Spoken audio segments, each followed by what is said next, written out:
Nampaknya saya ini pembicara paling tua nih. Nah, sudah lama pensiun saya. Saya mohon maaf pada para hadirin yang ada di channel ini karena Ibu Ketua berhalangan hadir dan saya ditugaskan untuk menyampaikan topik yang diminta, yaitu menjadi ahli gizi yang adaptif, kompeten, dan beretika di dalam era digitalisasi. Saya rasa memang yang namanya perubahan itu nggak bisa dicegah, dan perubahan ini akan terus berkembang, ya, terutama sekarang ini memang perubahan di bidang digitalisasi sangat masif dan mempengaruhi seluruh sendi kehidupan, ya, kehidupan apa saja. Mulai dari tukang ojek sampai orang sekolah, semua terpengaruh dengan perubahan digitalisasi ini. Dan kita akan beradaptasi dengan situasi tersebut. Namun tetap saja etika profesi ahli gizi merupakan fondasi untuk menjalankan tugas kita sehari-hari sebagai ahli gizi. Suara saya bisa didengar?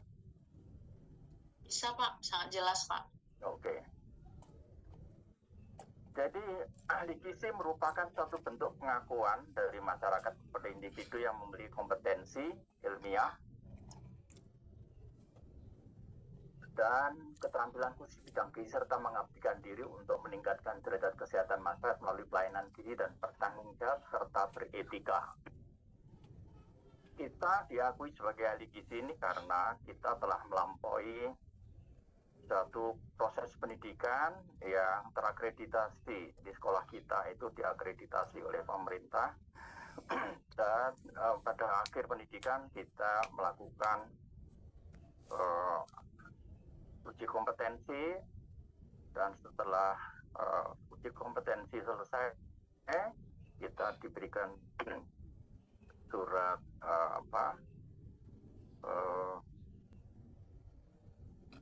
surat yang membolehkan kita untuk dinyatakan sebagai ahli gizi karena sertifikat kompetensi, dan kemudian dilantik dengan disumpah. Jadi sumpah profesi. Sumpah profesi ini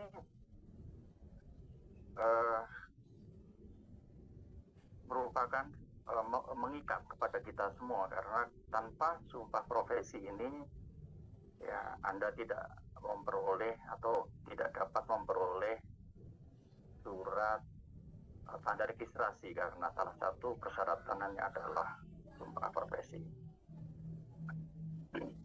Dan di dalam melaksanakan sumpah pekerjaan nanti, selama kita menjadi ahli gizi, kita akan selalu dipagari oleh etika profesi ahli gizi, ya, untuk memastikan bahwa keahlian mereka yang gunakan itu murni untuk meningkatkan kualitas hidup orang lain.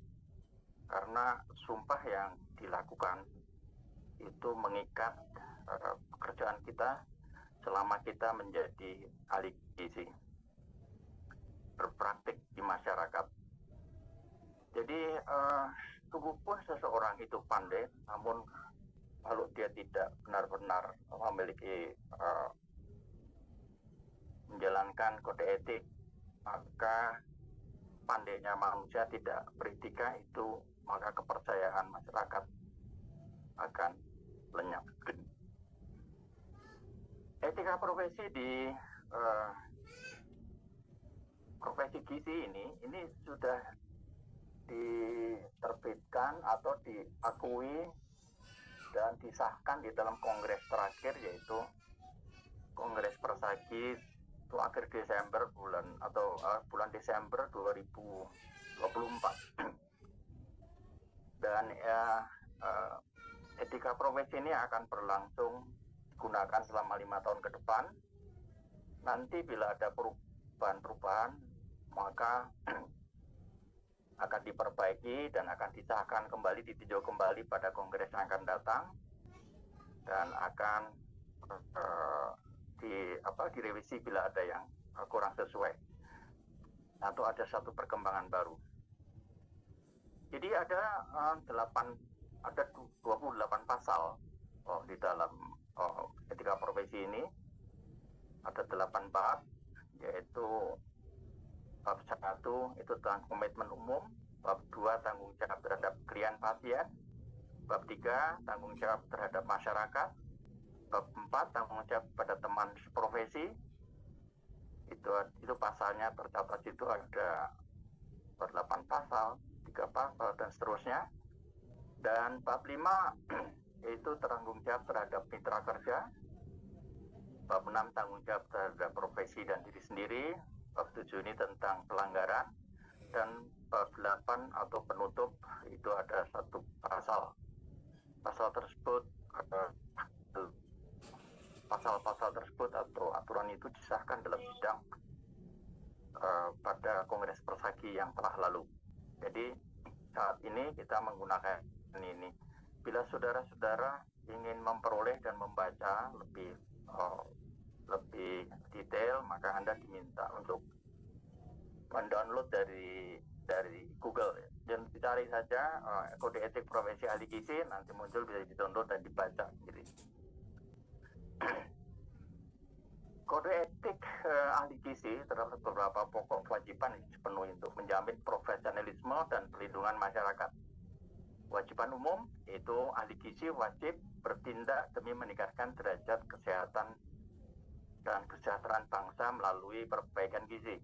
Jadi Anda memiliki kewajiban untuk terlibat di dalam program-program gizi apapun itu, baik di masyarakat maupun di rumah sakit, demi meningkatkan perbaikan gizi anak bangsa, dan secara menyeluruh nanti akan meningkatkan perbaikan bangsa.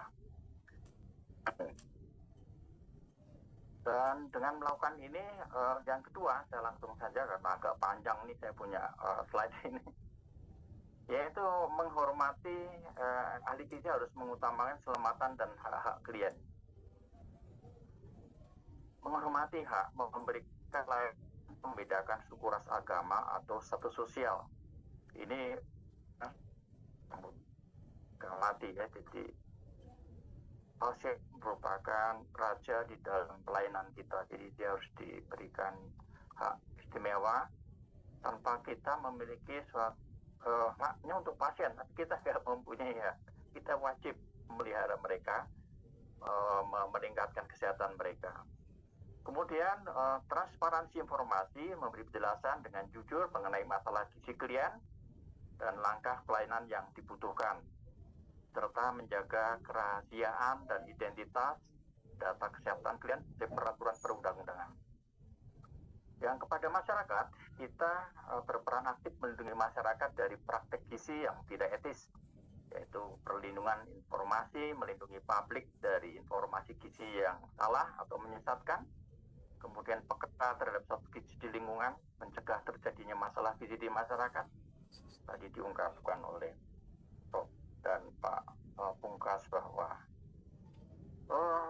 kita harus peka terhadap orang-orang yang katanya 40% sudah naik ya, dulu sekitar 20-an persen, sekarang 40% obesitas, luar biasa ya. Jadi ini merupakan kepekaan kita. Ya, kita dengan mudah melihat itu sebenarnya obesitas itu ke tukang parkir di Indomaret atau di Alfamart. Itu karena saya rasa perilaku mereka yang isinya parkir kopi gorengan, karena di sebelah kopi ada gorengan, jadi itu saja makanan. Jadi perutnya banyak yang buncit-buncit. Kemudian promosi produk, bersikap objektif dan tidak menyesatkan saat mempromosikan pangan tertentu. Kita juga objektif ya, jangan memihak atau membuat satu promosi yang menyesatkan pada masyarakat.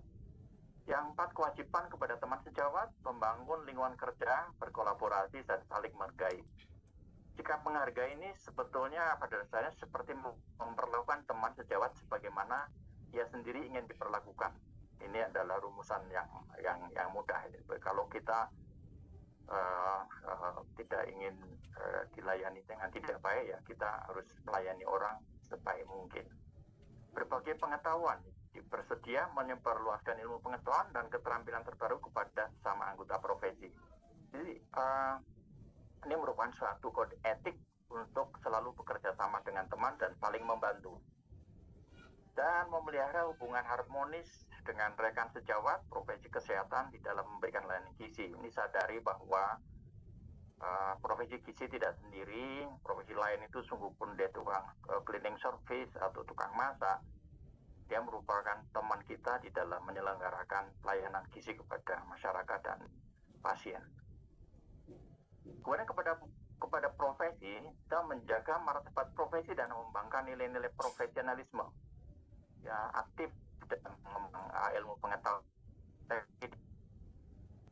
Ya, kita bisa selalu melakukan satu inovasi ataupun selalu bekerja atau selalu melakukan satu penelitian percobaan, ya, untuk mengembangkan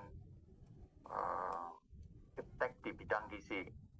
Kemudian memelihara meningkatkan kompetensi melalui pendidikan atau pelatihan secara berkala. Jadi ini juga merupakan suatu kewajiban dari anggota Persagi supaya mulai meningkatkan kompetensi dengan satu perubahan-perubahan yang tidak habis-habis ini. Perubahan itu akan sepanjang masa terjadi. Kalau sekarang terjadi perubahan tetapi kita tidak ikut terlibat, lusa sudah ketinggalan 2 kali, ya tahun depan sudah 4 kali mungkin ketinggalan, makin gaptek kita terhadap. Jadi usahakan memang mengikuti dengan tentu saja mengikuti perkembangan perubahan, terutama ini yang tertulis di dalam topik ini adalah perubahan berkaitan dengan media digital. Yang itu ya, tentang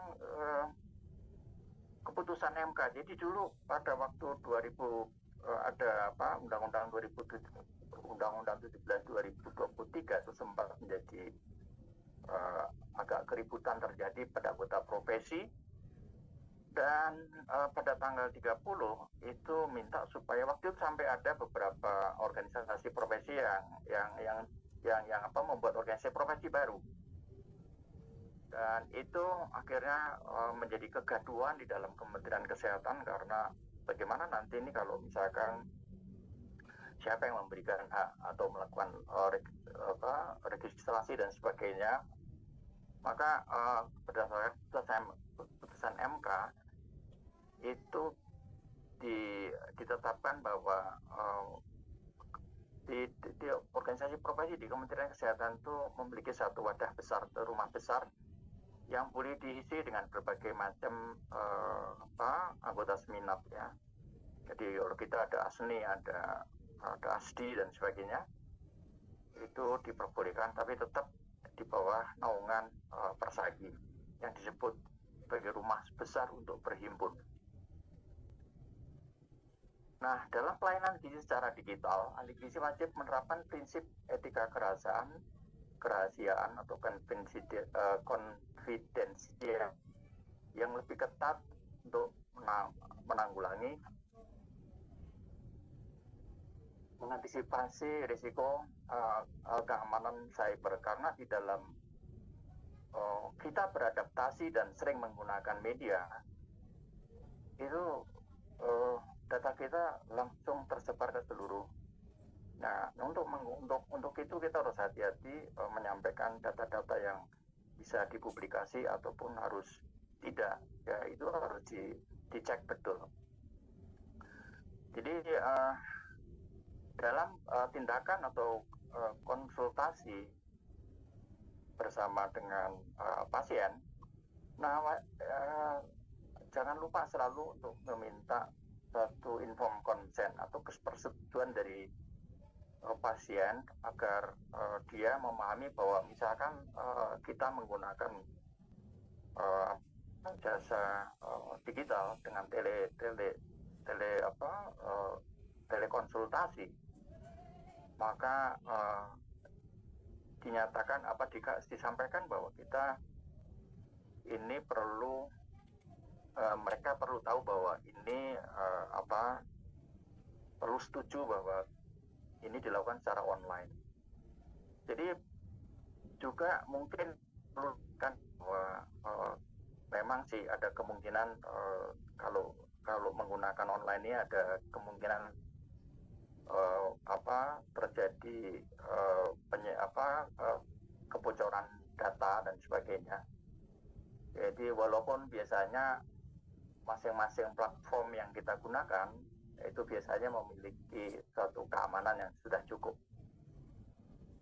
Keamanan data dalam sistem digital itu kewajibannya itu memastikan bahwa data disimpan secara aman. Jadi menggunakan platform yang memiliki inskripsi data atau yang biasanya yang sudah dimiliki oleh lembaga-lembaga terkenal, lembaga-lembaga yang terakreditasi itu biasanya sudah memiliki penyimpanan data yang aman. Kemudian kadang seorang profesional atau ahli gizi memiliki beberapa akun, tapi sebaiknya jangan menggunakan akun pribadi untuk melakukan tugas-tugas bisnis berkaitan dengan pelayanan kepada pasien. Jadi data ini tidak bisa dipublikasi atau disebarkan karena ini merupakan rahasia dan itu dilindungi oleh undang-undang. Kalau kita melakukan pelepasan data pasien, ya itu sudah melanggar undang-undang dan nanti dapat bermasalah ya.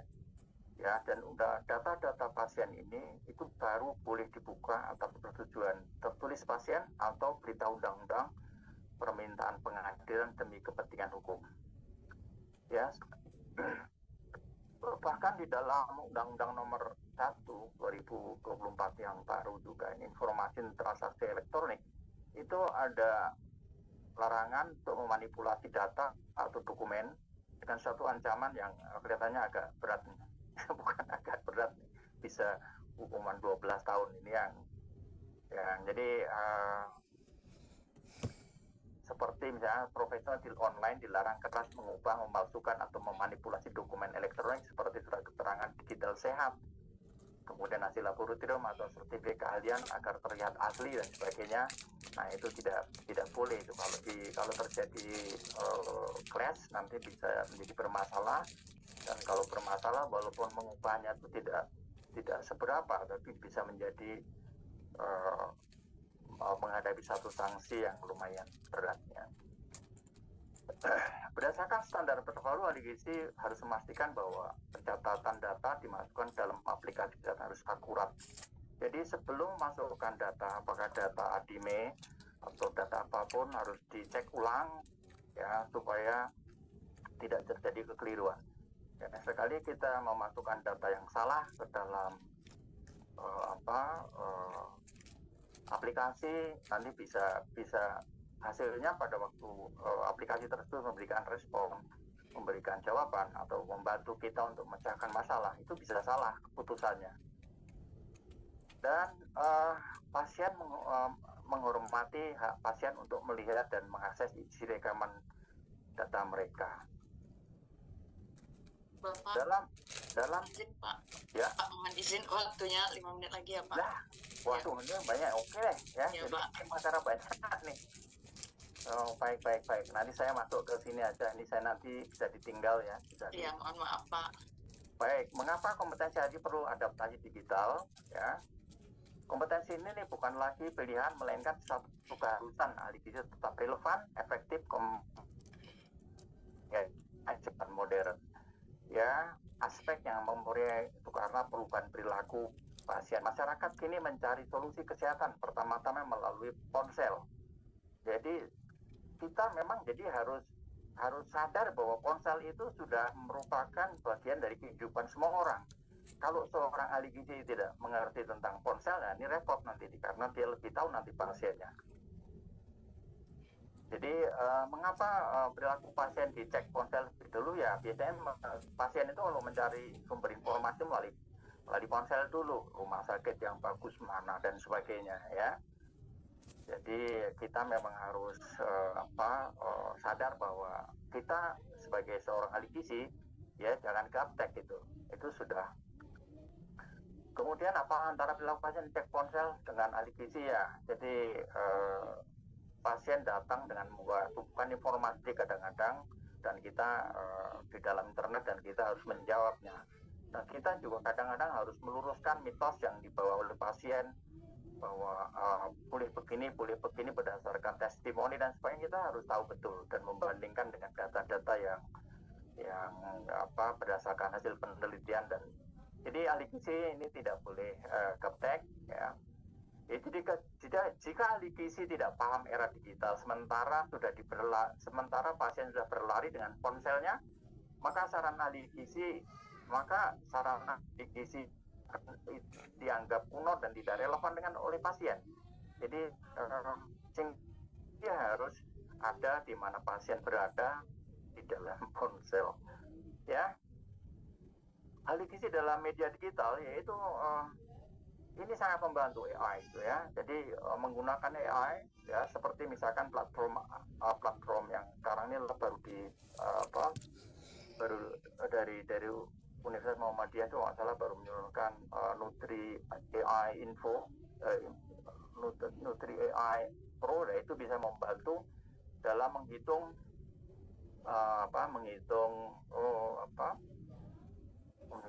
ADME dalam waktu cuman lebih cepat ya, bisa 70% lebih cepat daripada menggunakan data.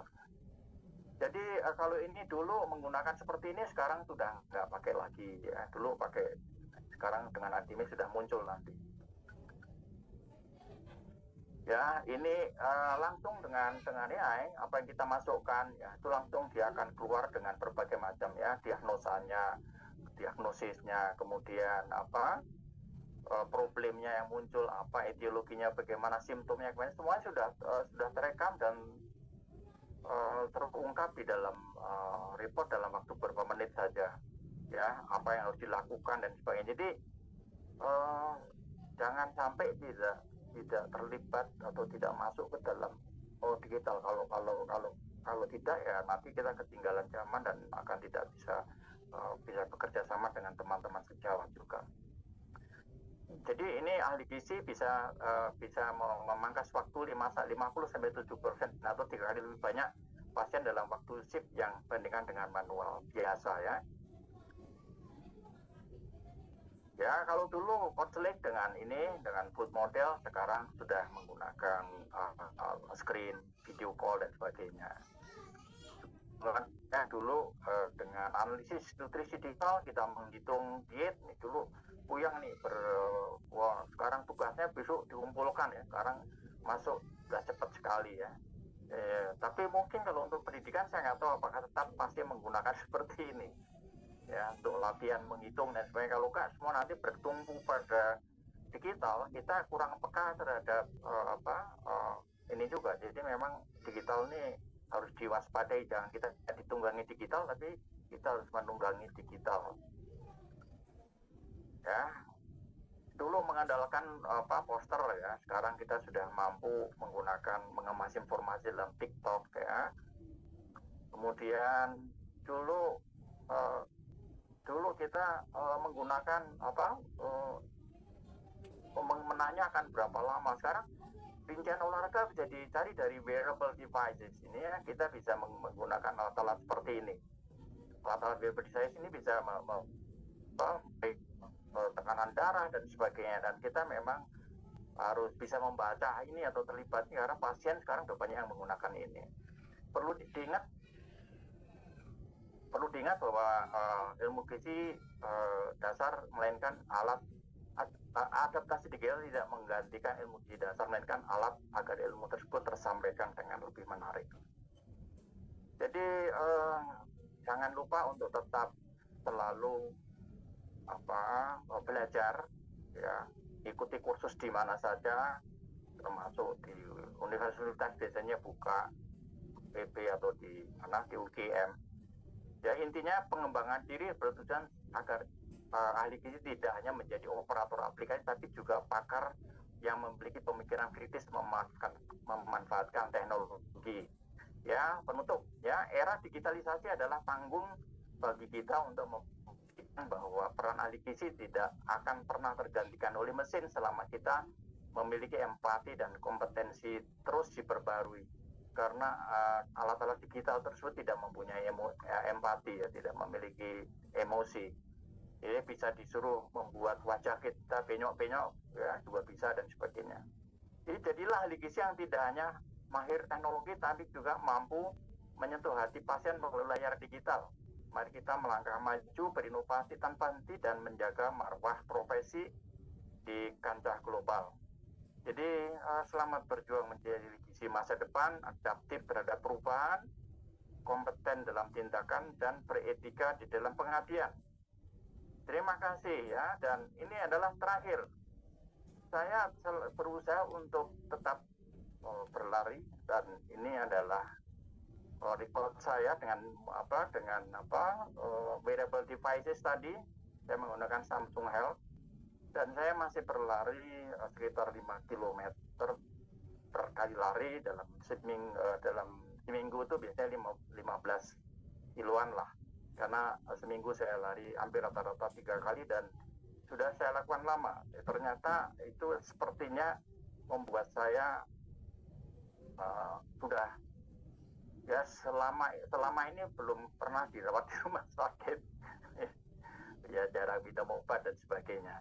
Dan aplikasi ini yang kita pakai itu kalau dalam waktu tertentu dia akan mengirim, karena sebelum menggunakan aplikasi ini kan kita memasukkan data umur, tinggi, berat badan dan sebagainya ya. Dan akan suatu saat dia akan memberikan record, dan record yang dicatat itu akan dilaporkan ke kita. Dan saya pernah terkejut bahwa saya tuh ternyata sudah pernah lari sampai 1000 km kalau dihitung dalam perjalanan ini tercatat tanggal 22 April 2025 itu saya sudah lari 1000 km selama saya menggunakan devices. Jadi sebelumnya saja saya masih sudah berlari, jadi kalau dihitung mungkin sudah lebih dari ini. Ya demikian, jadi semangat ya, saya this year will be 75, tapi tetap semangat berusaha untuk tetap sehat. Terima kasih. Selamat sore, silahkan untuk terima kasih Mbak. Tidak memiliki STR kalau dia S1 gizi ya, dia harus mengambil profesi mungkin ya, karena S1 gizi kalau dari Politeknik ya S1 gizi STR-nya itu nutrisi. Tapi kalau S1 gizi dari universitas itu kalau IPB sudah membuat, mungkin kita bisa mendapatkan ini di sertifikasi dari sana. Nah ini saya nggak tahu itu di mana ininya ya, karena itu tentu urusan tersebut bisa ditanyakan melalui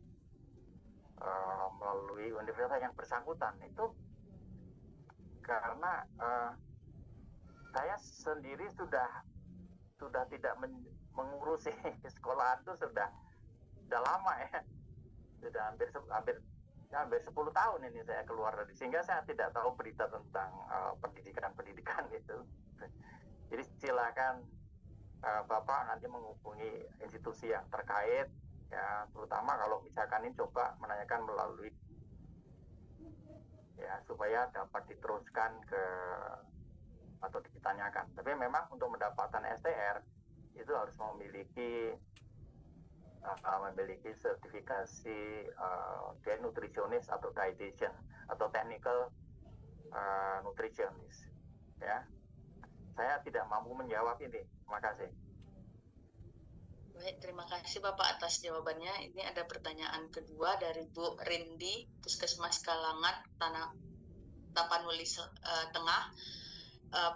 Mungkin pertanyaan masih terkait dengan pertanyaan nomor 1 tadi Pak. Bagaimana dengan S1 yang belum bisa memperpanjang STR dan diharuskan profesi, sedangkan untuk melanjutkan profesi tidak semua orang mampu dan tidak semua wilayah sudah ada program profesi gizi, apalagi yang di daerah. Ini memang pertanyaan sulit ya, karena dan ini satu peraturan pemerintah. Jadi STR itu baru bisa kalau dulu mungkin pernah dapat SDR ya.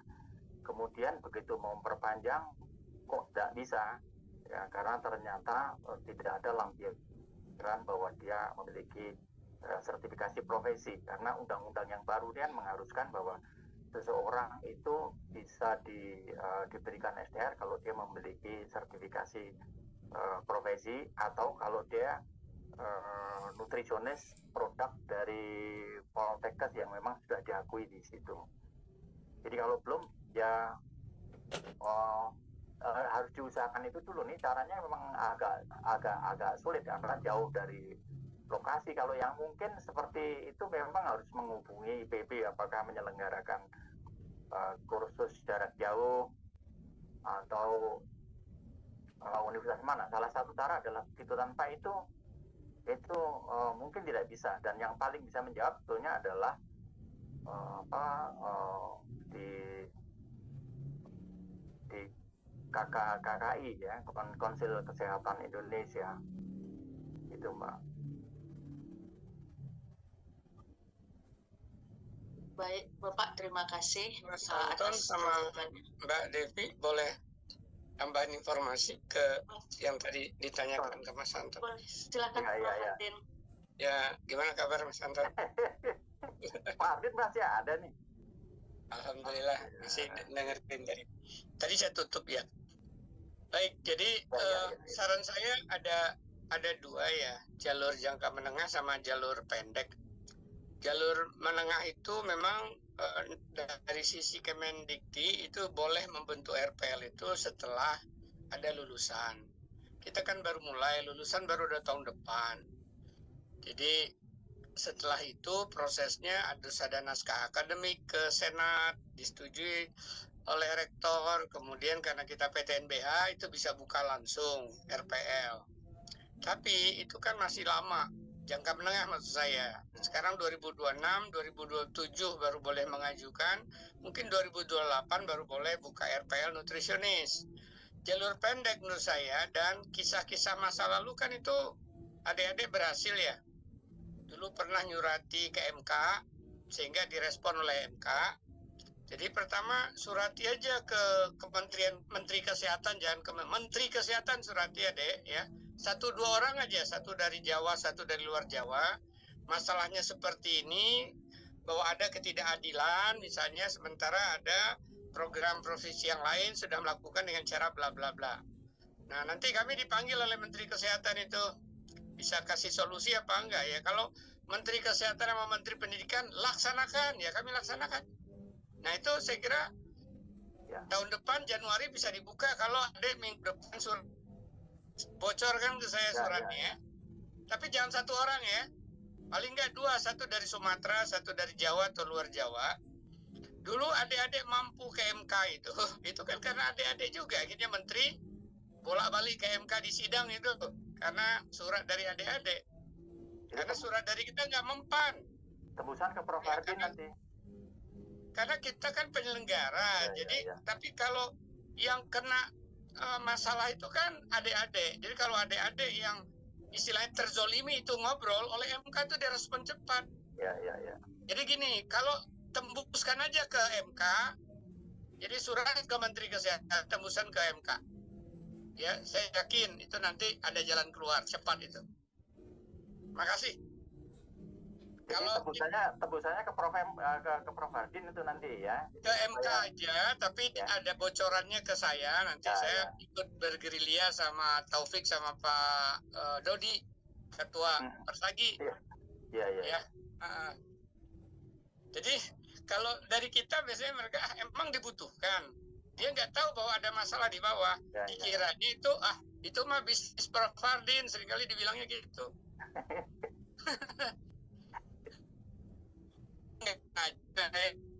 Bisnis ya, ini sebenarnya kan memang amanah undang-undang.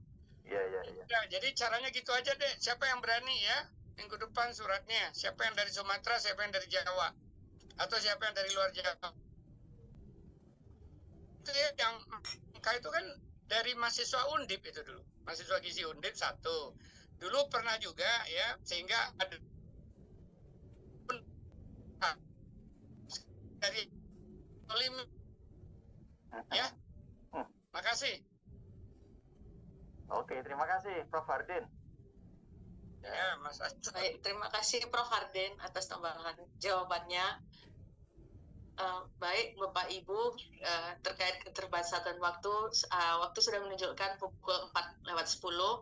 Mohon izin Prof. Hardin, sebelum acara ditutup akan diberikan pemberian sertifikat.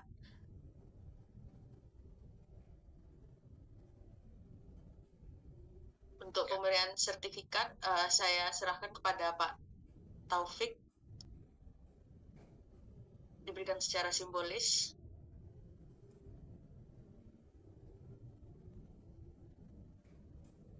Ya, terima kasih Ya, Pak Taufik. Terima kasih Prof. Hardin. Baik, untuk narasumber ketiga kepada Pak Anton, mohon ditampilkan sertifikatnya.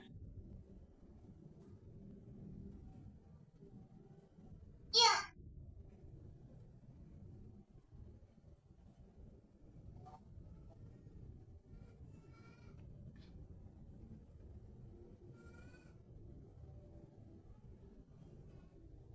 Ya, terima kasih Mbak Devi dan Pak Taufik.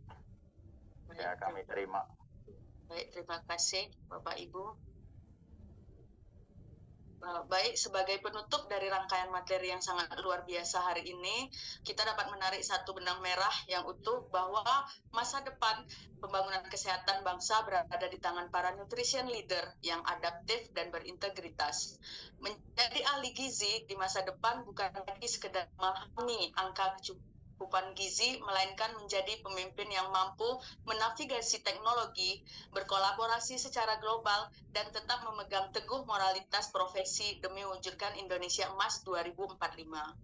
Webinar ini dapat terselenggara dengan suksesnya berkat kolaborasi erat antara bidang kepemimpinan dan rekognisi nutrisionis bersama dengan bidang pemberdayaan dan ketahanan nutrisionis pengurus pusat Asosiasi Nutrisionis Indonesia (PPASNI). Semoga semangat kolaborasi ini terus bertumbuh dalam setiap langkah pengabdian kita bagi gizi dan bangsa. Dan sebelumnya saya ucapkan terima kasih banyak kepada para narasumber, kepada Prof. Hardin, kepada Pak Anton, dan kepada Pak Pungkas atas ketersediaannya memberikan materi dan semangat untuk teman-teman nutrisionis. Saya Devi Ramadhani selaku moderator mengucapkan mohon maaf apabila ada salah kata. Saya kembalikan kepada MC. Terima kasih Mbak Devi. Terima kasih ya Pak. Terima kasih Prof. Terima kasih. Ya, terima kasih banyak untuk ketiga narasumber yang telah memaparkan materi dan terima